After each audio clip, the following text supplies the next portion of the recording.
komunikasi yang benar. Demokrat kan kaya, masalah anggaran pasti tidak bermasalah. Jadi bayar deh seorang ahli public relations politik atau ahli branding atau ahli marketing lah yang pinter. Dan minta dia untuk menyusun strategi komunikasi yang benar. Karena kalau tidak, image Partai Demokrat ini akan terus merosot, hancur berantakan.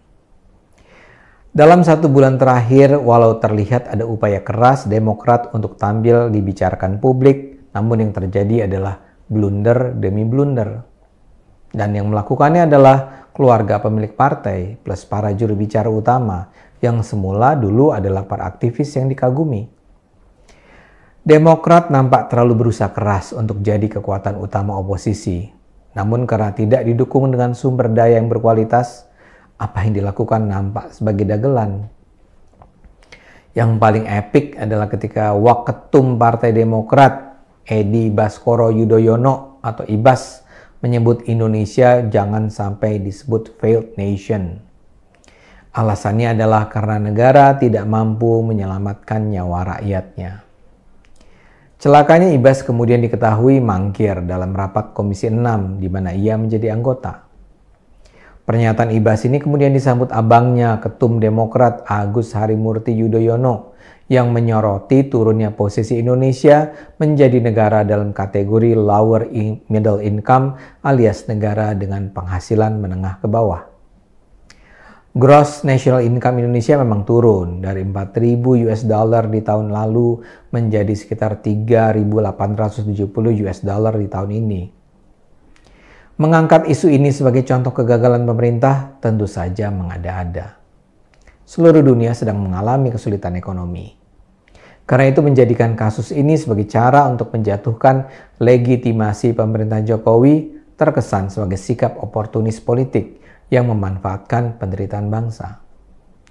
Anggota keluarga SB lain yang juga mempermalukan Demokrat adalah Anissa Pohan, istri Agus.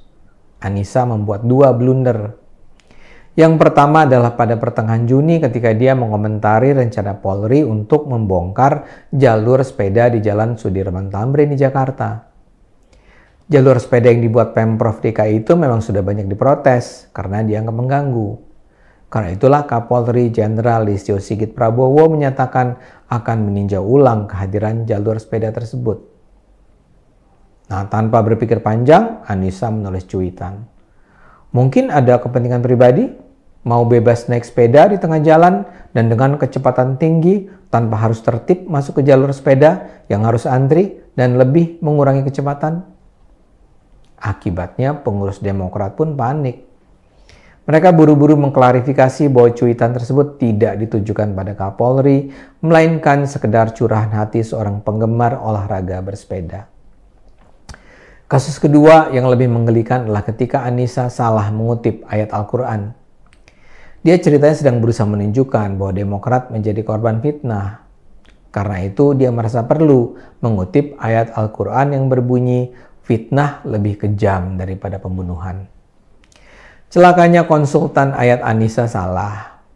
Ayat yang dirujuk Anissa sebenarnya adalah Al-Baqarah 191. Sementara di tweetnya dia menulis Al-Baqarah 291. Ini menjadi kesalahan yang menggelikan karena Al-Baqarah sebenarnya berakhir pada ayat 286. Tentu saja sih ini sebenarnya kesalahan ketik yang biasa-biasa saja. Tapi karena yang dikutip adalah ayat suci dan yang salah adalah Anissa Pohan, maka habislah dia dibully. Ceritanya mau jadi ustazah tapi salah kutip jumlah ayat surat Al-Baqarah.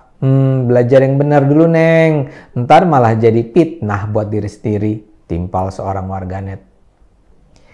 Para petinggi Demokrat lain pun tidak pintar berkomunikasi.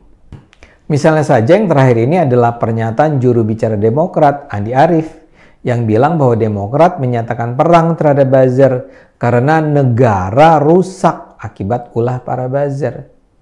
Ini maksudnya apa coba? Dalam demokrasi dan dalam dunia marketing, buzzer adalah fenomena yang sangat biasa. Buzzer adalah para pelaku media sosial yang mengulang dan menggandakan penyebaran pesan tertentu. Kalau mau marah, ya marahlah pada mereka yang menyebarkan kebohongan, menyebarkan fitnah, menyebarkan kebencian.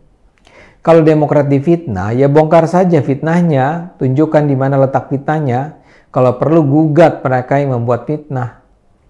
Kok malah menyatakan perang pada buzzer? Tapi kalau dilihat-lihat, Demokrat memang nampaknya sangat senang memaki-maki buzzer. Misalnya saja ketika tersebar tweet yang menuduh Demokrat melakukan operasi politik yang dinamakan Baratayuda dengan kode sandi Romeo. Operasi ini disebut-sebut sebagai serangan kampanye hitam Demokrat ke istana. Atau juga ketika muncul tuduhan bahwa Demokrat berada di belakang aksi Jokowi Endgame yang gagal total karena kesigapan aparat keamanan. Demokrat marah dituduh semacam itu. Tapi lucunya Demokrat kemudian menuduh bahwa serangan itu adalah kelakuan para buzzer di bawah perintah kakak pembina. Siapa yang dimaksud buzzer? Tidak jelas. Siapa yang dimaksud kakak pembina? Tidak jelas. Blunder Andi Arief yang lain adalah ketika ia melalui Twitternya memparodikan Jokowi. Dalam tweetnya itu Andi tampil seolah-olah sebagai Jokowi yang menyatakan memutuskan upaya besar dengan lockdown nasional 4 minggu, membagikan bantuan langsung tunai 500.000 per minggu bagi 100 juta warga serta menghentikan pembangunan infrastruktur dan pemindahan ibu kota. Tweet Andi ini menjadi bahan tertawaan publik karena satu hal sederhana. Parodi yang dibuat Andi itu sama sekali tidak lucu. Orang tidak paham dan bilang, maksud lo?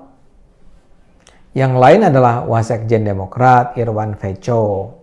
Ketika pemerintah sempat mengutarakan rencana vaksi berbayar mandiri gotong royong, Irwan langsung menuduh rencana itu sebagai memeras keringat rakyat dengan alasan gotong royong. Dagang vaksin dengan alasan gotong royong itu menipu rakyat di tengah derita pandemi, katanya dengan nyinyir. Drama banget sih, Wan. Yang lucu juga adalah ketika Demokrat mengusulkan halaman dan gedung DPR dijadikan rumah sakit darurat COVID. Ini jelas mengada-ada. Dengan segera orang berkomentar, kalau gedung DPR digunakan sebagai rumah sakit darurat, anggota DPR makan gaji buta dong. WFH sih WFH, tapi ya jangan sampai nggak ngantor sama sekali dong. Dan terakhir, Rahlan Nasidik. Jadi ceritanya bulan lalu ramai diberitakan ada seorang komisaris BUMN yang ternyata dulu pernah jadi penjual jam tangan imitasi. Rahlan langsung berkicau. Kenapa heran sales jam imitasi bisa jadi komisaris BUMN kalau tukang mebel bisa dipilih jadi presiden? Maksudnya Rahlan tentu saja menghina Presiden Jokowi yang dulu memang pengusaha furniture. Tapi ejekan Rahlan jadi terkesan murahan. Karena apa yang salah sih kalau dulu Presiden Jokowi adalah penjual mebel?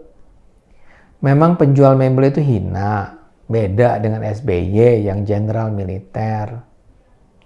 Rahlan ini juga suka drama. Ketika ada isu peretasan medsos sejumlah pengurus BEM UI seusai menobatkan Jokowi sebagai King of Lip Service, Rahlan langsung menyatakan ini sebagai upaya sistematis untuk membungkam mereka yang mengkritik negara.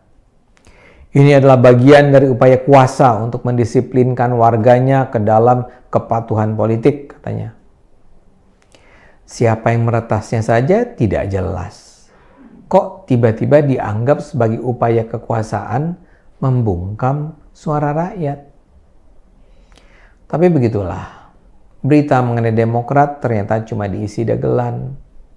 Dan ini menyedihkan mengingat nama Demokrat di masa lalu pernah sangat menjulang. Karena itu terus gunakan akal sehat, karena hanya kalau kita menggunakan akal sehat, negara akan selamat.